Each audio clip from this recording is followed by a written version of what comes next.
Hello, I am Parneet Jaggi from Dr. Bhimrao Ambedkar Government College, Sriganganagar.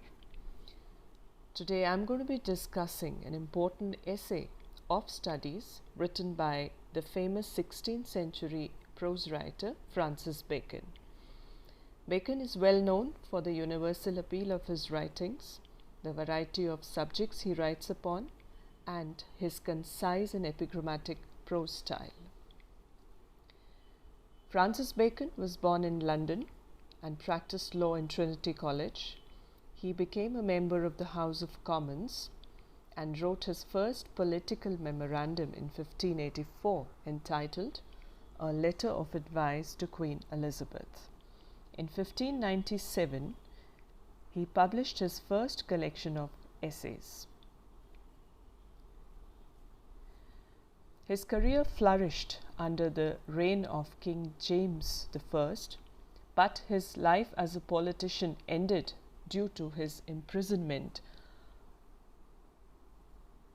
His important literary works are Essays, The New Atlantis, The History of Henry VII, The Advancement of Learning, Novum Organum, etc. Bacon died in 1626 due to bronchitis. Now we shall very briefly touch upon the essay of Studies, in which he talks about the uses, abuses, and relevance of studies. Studies serve for delight, for ornament, and for ability. Their chief use for delight is in privateness and retiring, for ornament is in discourse, and for ability is in the judgment and disposition of business. Now here he begins with the purpose of studies. Studies is not just meant for entertainment or pleasure, but it has multiple roles and purposes for us. So the importance of studies cannot be underrated in our human lives.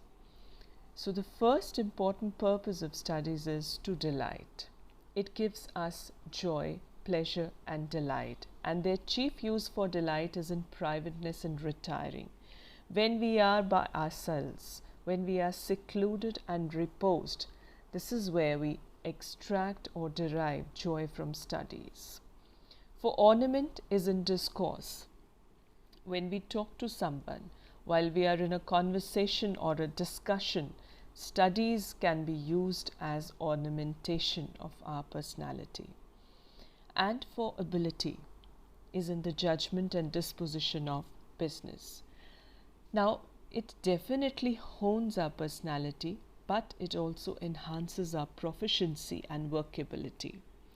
So, a well-read man will have better judgments and greater knowledge, and it will increase his worth as a human being. To spend too much time in studies is sloth. To use them too much for ornament is affectation.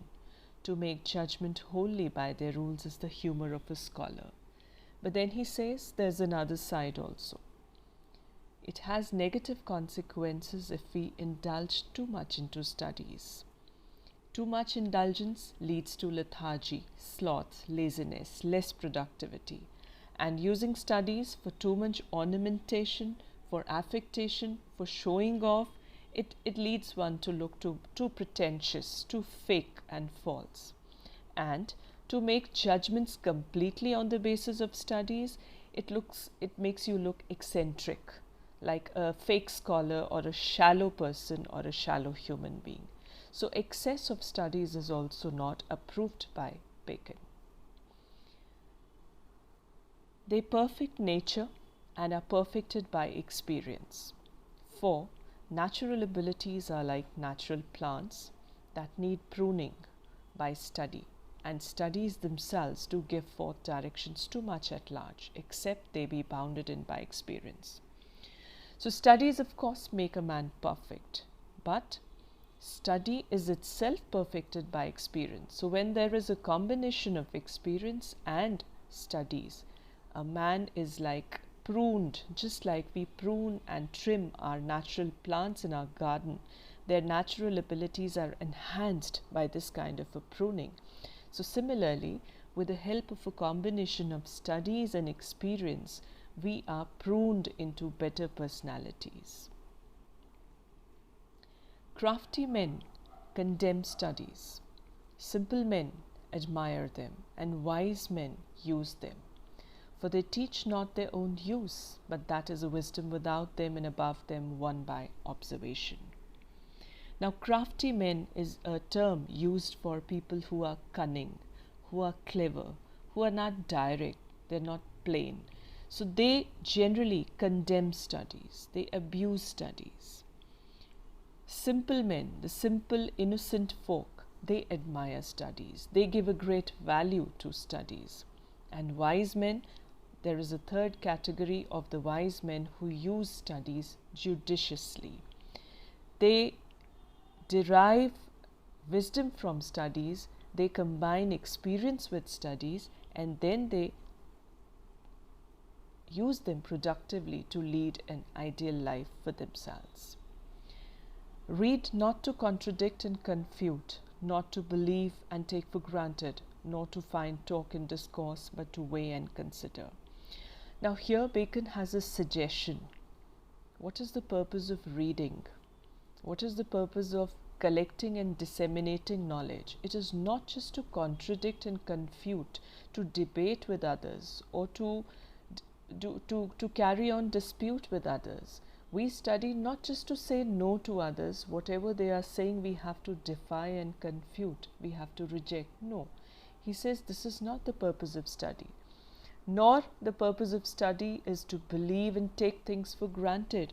We accept things without a reason, without empirically looking into the reality. He says no, that is not the purpose of study, nor to find talk and discourse. The purpose is also not to find gossip, fake talks and discourse, but its actual purpose is to weigh and consider. To weigh the facts, to consider the facts and use them judiciously in your practical life. Some books are to be tasted, others to be swallowed, and some few to be chewed and digested. Now this is how Bacon categorizes the different ways in which we could read books of importance. Books carry importance in different ways. Books have different qualities to them, and we need content according to our requirements. So he says some books are just to be tasted. We just need to have a look at them, a cursory look, or they need to be perused just lightly, while some other books need to be swallowed. So they need to be understood better, and they need to be enjoyed in a better manner than the other books. But then there are some few to be chewed and digested. That means they are to be read diligently, more carefully, meticulously, and to be digested, to be taken inside our minds, to be used. That is, some books are to be read only in parts, other to be read but not curiously, and some few to be read wholly and with diligence and attention. So these are the three categories of books where we need to divide our concentration according to the content and our requirements. Some books also may be read by deputy and extracts made of them by others, but that would be only in the less important arguments and the meaner sort of books. Else, distilled books are like common distilled waters, flashy things. So then there's another kind of categorization Bacon is doing here. He said there's some kind of books where you need an assistant, or maybe an assistant may summarize things for you or take out some extracts from those books and just brief you about those contents. So you may not need the entire study of that book, but that would be only in the less important content, the meaner sort of books. Else distilled books are like common distilled water. Now here he is making the use of a simile, comparing the distilled books to distilled waters, means where the synopsis has been taken out in brief for you and they are like attractive. Instead of going into the details of the book, we have attractive synopsis like flashy things. So this was a brief overview of the essay for today. We'll continue with the essay in the next lecture. Thank you.